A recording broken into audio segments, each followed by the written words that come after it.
Olá, bem-vindo ao Exumpcast, o podcast da Escola Superior do Ministério Público do Estado de Goiás. O Exumpcast é mais um canal de comunicação que tem o objetivo de atender às expectativas de capacitações de curta duração, direcionadas às atividades fim do Ministério Público.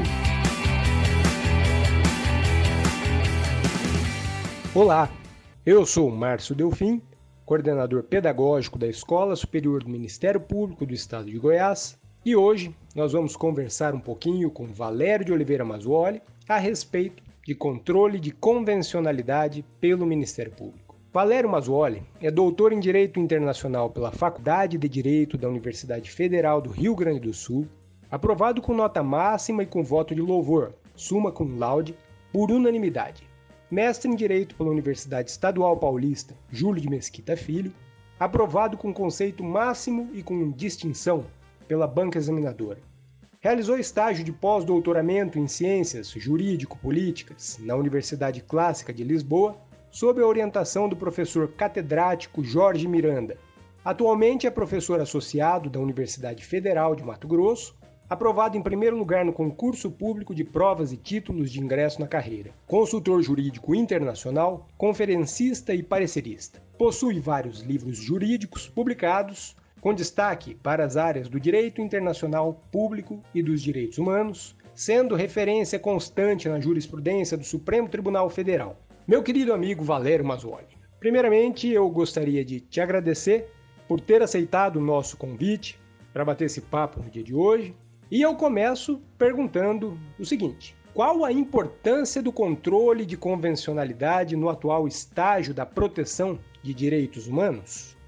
A importância do controle de convencionalidade no atual estágio da proteção dos direitos humanos se dá por se tratar de uma aplicação interna e efetiva pelos órgãos e poderes do Estado, como o Poder Judiciário, o Ministério Público, a Defensoria Pública, e também, em termos de aferição e de exame, também a Polícia Judiciária Civil, dessas normas internacionais que o Brasil, no livre e pleno exercício da sua soberania, ratificou e se comprometeu a cumprir.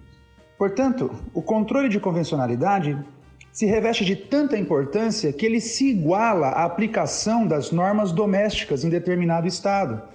Porque, assim como os órgãos do Estado têm a responsabilidade de aplicar a sua Constituição e as suas leis, também hoje, nesse estágio em que se encontra o Sistema Interamericano de Proteção, esses mesmos órgãos devem aplicar igualmente e de forma pro homine ou pro persona, é dizer, naquilo que for mais benéfico à pessoa protegida, essas normas internacionais que o Brasil aceitou no plano do direito internacional.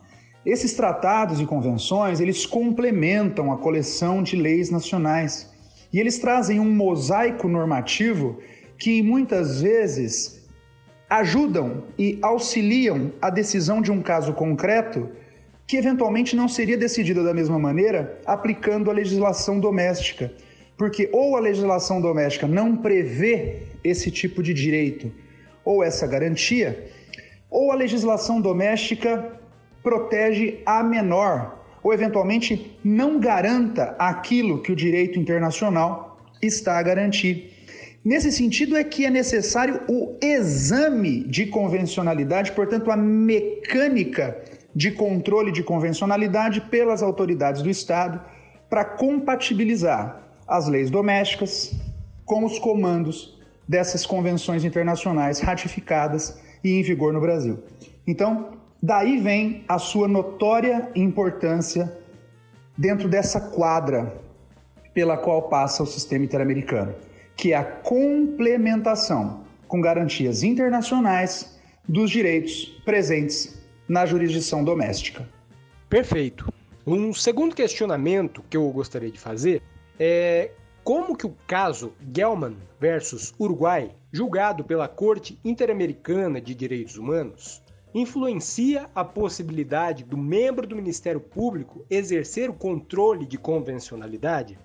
Essa pergunta é muito importante e me possibilita esclarecer que a partir do caso Gelman versus Uruguai, na verdade, a partir do caso Montiel Flores versus México, né, de 2010. Gelman, em 2011, reforça esse entendimento.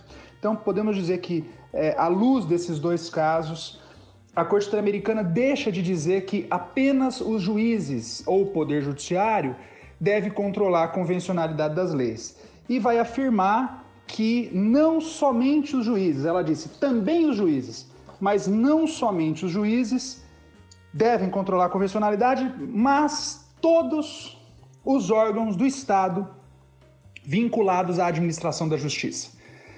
Então ninguém tem dúvida de que o Ministério Público é um órgão do Estado vinculado à administração da justiça, ao qual compete, nos termos do artigo 127 da nossa Constituição, zelar pelo cumprimento e pela observância da ordem jurídica dos direitos sociais e dos direitos indisponíveis, ordem jurídica e regime democrático, né?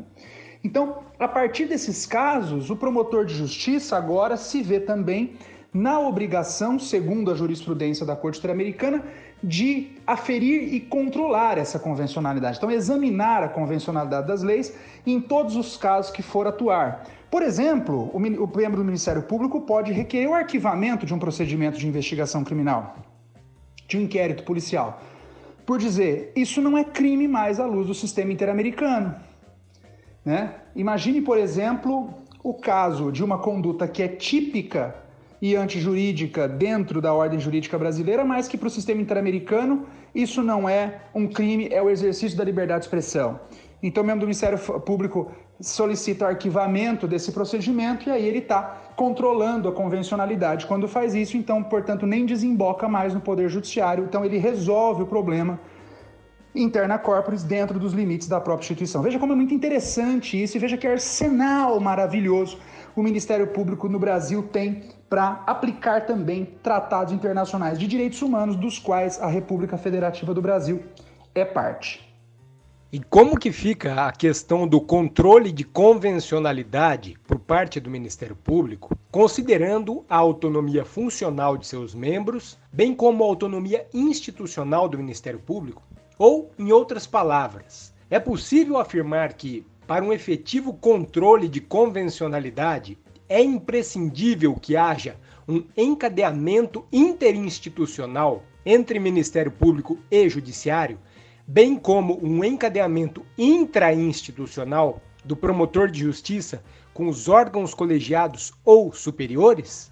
Para que haja o efetivo controle de convencionalidade por parte do Ministério Público, não é necessário, em todas as hipóteses, o encadeamento dentro da instituição, intrainstitucional de controle.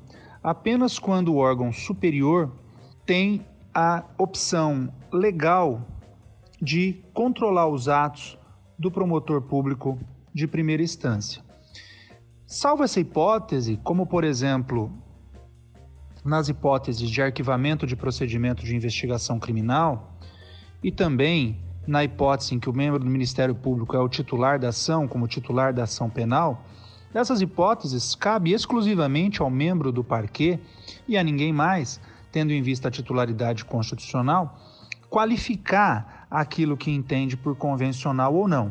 Nesse caso, poderia ter um encadeamento agora entre, não intra dentro da própria instituição, mas sim interinstitucional com o órgão do Poder Judiciário. O que não retira, repito mais uma vez, a qualificação que faz o membro do parquê do evento convencional ou eventualmente inconvencional na ação penal. Porque na ação penal, sendo o Ministério Público o titular da ação, tem o poder para qualificar então a vontade do Estado daquilo que entende como evento criminoso e, consequentemente, daquilo que entende convencional também ou não, à luz do tipo penal em causa.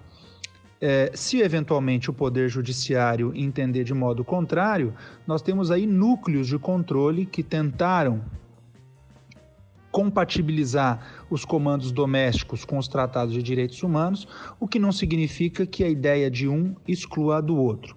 Dou um exemplo dentro do próprio encadeamento do Poder Judiciário.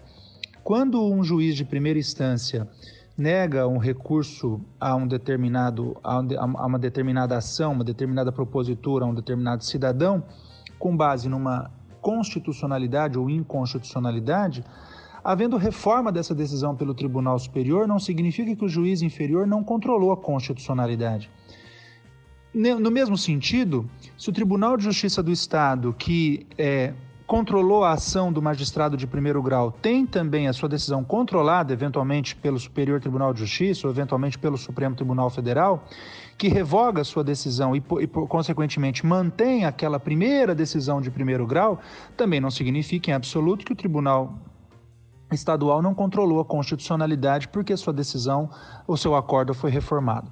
São núcleos, portanto, momentos distintos de controle e que afinam esse mesmo controle. Então, no Ministério Público é a mesma coisa. O Ministério Público afina o controle de convencionalidade, tanto intra-institucionalmente, dentro da instituição, intramuros, como quando, por exemplo, arquiva um procedimento de investigação criminal, ou interinstitucionalmente, extramuros, quando, junto com o Poder Judiciário, encontra a melhor maneira de proteger direitos dos cidadãos. Bom, meu querido amigo Valério Mazzuoli, nós infelizmente estamos caminhando para o final dessa agradável conversa e uma última pergunta que eu gostaria de fazer é: qual a importância da jurisprudência internacional de direitos humanos para os aplicadores do direito em nosso país?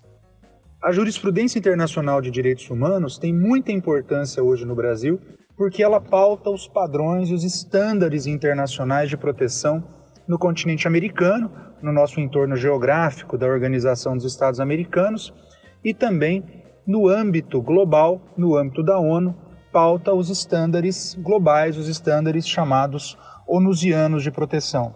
Então, tanto um quanto o outro sistema, o sistema global quanto o nosso sistema regional interamericano, eles dialogam entre si para a melhor proteção daquele sujeito de direitos privilegiado que é exatamente o ser humano. Nesse sentido, então, é que cada vez mais hoje a jurisprudência brasileira deve estar atenta a esses padrões, a esses estándares interpretativos e seguir na sua operacionalidade constante esse arcabouço internacional para que o Brasil esteja conforme, esteja acorde esses tantos documentos internacionais quanto esses posicionamentos dos tribunais internacionais e órgãos e mecanismos de monitoramento e de controle no que tange a proteção dos direitos humanos. Eu agradeço a oportunidade de estar presente nesse programa mais uma vez e me coloco sempre à disposição dos ouvintes e mando um forte abraço desde Cuiabá. Finalizamos aqui mais um episódio do ESUMPcast, o podcast da Escola Superior do Ministério Público do Estado de Goiás. Não perca nossas próximas postagens.